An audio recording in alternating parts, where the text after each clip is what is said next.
I'm Molly White, and you're listening to the audio feed for the Citation Needed newsletter. You can see the text version of the newsletter online at citationneeded.news. Trump's $1.4 billion crypto disclosure.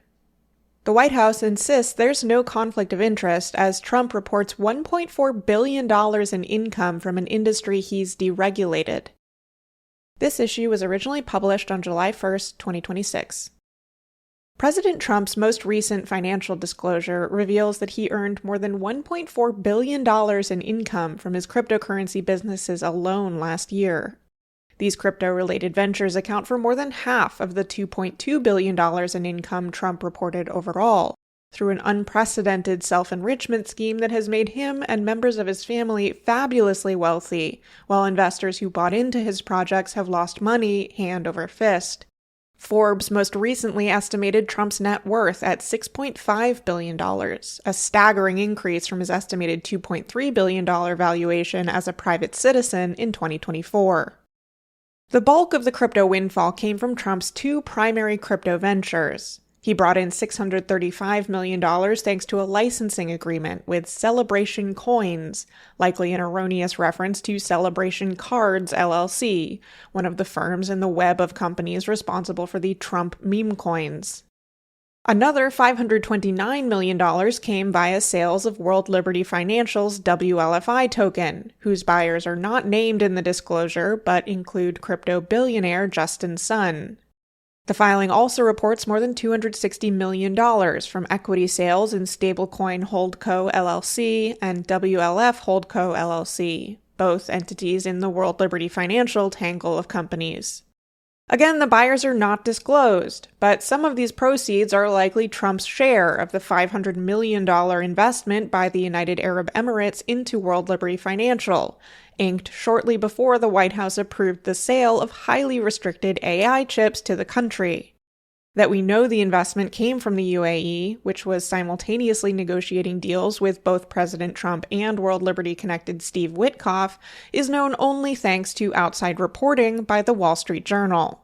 Trump's family members are also profiting handsomely from their roles in the family's crypto empire and from their own crypto-related ventures. Industry groups clearly see them as conduits to favorable political outcomes. Donald Trump Jr. was named to advisory roles at both the Kalshi and Polymarket prediction market platforms, for example, and likely not solely on the basis of his business acumen.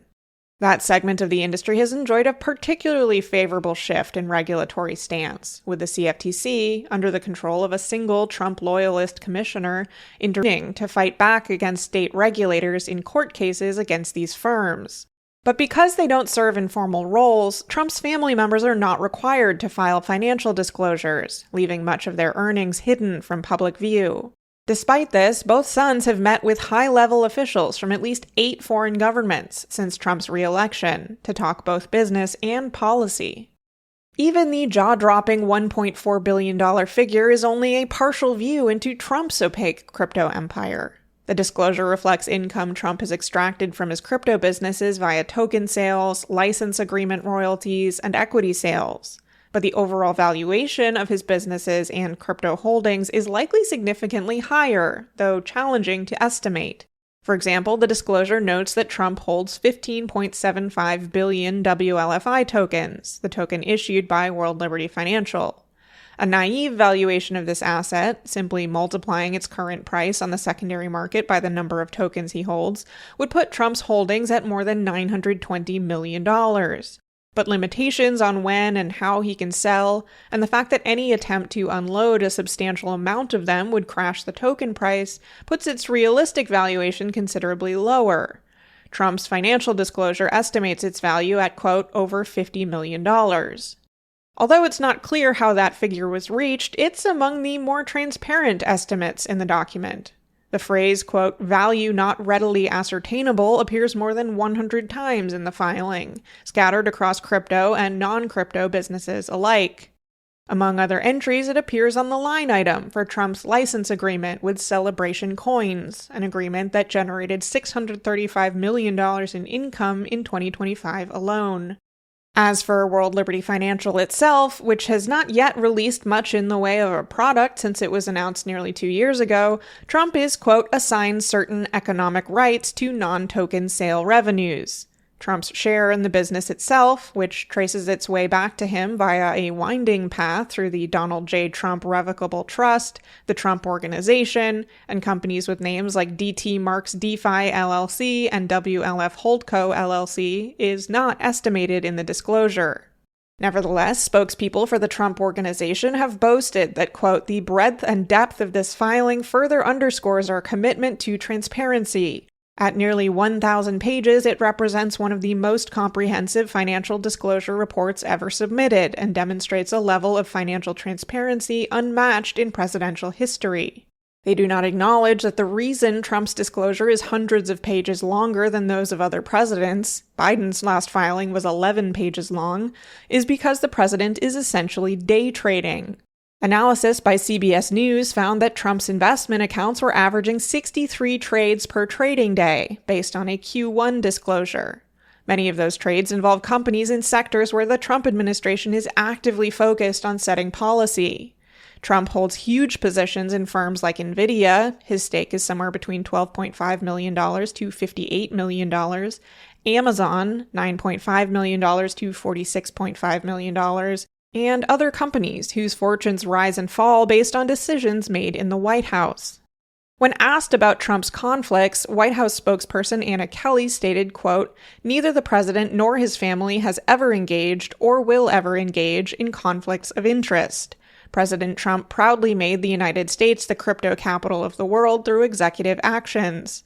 All actions by President Trump and his administration are taken in the best interest of the American people, and any so-called reporters pushing otherwise are recycling the same tired, false narrative that Democrats and the legacy media have been pushing for a decade.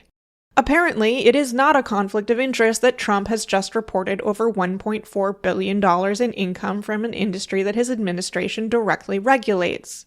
His policy decisions have enabled his crypto businesses to operate in ways that would have been prohibited, or at the very least legally risky, under the previous administration. The Securities and Exchange Commission, for instance, did a complete U-turn on whether tokens like WLFI should be considered securities, directly enabling Trump's more than $500 million in profits from World Liberty Financial.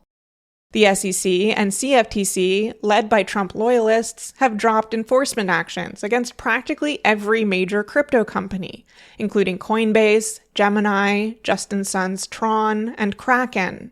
All of these have been significant Trump campaign donors, have engaged in business deals with Trump firms that have been highly lucrative for the president, or both.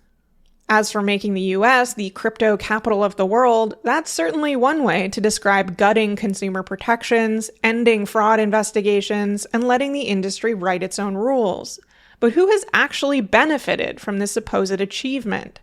Certainly not Trump's own investors. While Trump's net worth soars, those who bought into his crypto projects have watched their investments crater. The Trump meme coin that earned Trump $635 million has plummeted in price, down 98% from its launch time highs. Last month, I helped Reuters with an investigation that found that buyers of Trump's crypto products have lost money almost across the board, with more than 1 million investors facing more than $2.3 billion in losses. The broader crypto market hasn't fared much better under Trump's so-called leadership. Despite regulatory wins, the so-called Trump pump in crypto prices was short-lived. Bitcoin is back down to $58,000, down about 50% from those highs, and sinking well below both its price at the time Trump was elected and when he was inaugurated. Even Trump's billionaire benefactors are bleeding. Coinbase stock trades at $146, down from around $270 when Trump was elected and $300 at his inauguration, a roughly 50% collapse. The crypto industry poured millions into the 2024 election, betting on Trump. While they got some of the deregulation they wanted, the promised riches have materialized for exactly one group: the Trumps. Which American people had their best interests served? Not the ones watching foreign policy shaped by the highest bidder, not the ones who bought the Trump meme coin at $75 and watched it drop below $2. not even the crypto industry executives who funded his campaign. Crypto enthusiasts used to sneer at skeptics with the refrain, "Have fun staying poor." That is, if you don't buy into the crypto hype, you'll get left behind in poverty while the rest of us laugh at you from our Bitcoin-purchased Lamborghinis. Turns out, just about the only one not staying poor in crypto these days is the man in the White House. Thanks for listening to this issue of the Citation Needed newsletter. If you would like to support my work with a free or pay-what-you-want subscription to the Citation Needed newsletter, or if you would like to receive these issues in your email, go to citationneeded.news/sign-up. If you enjoyed the podcast version of this episode, please consider leaving a rating or review in your podcast player of choice.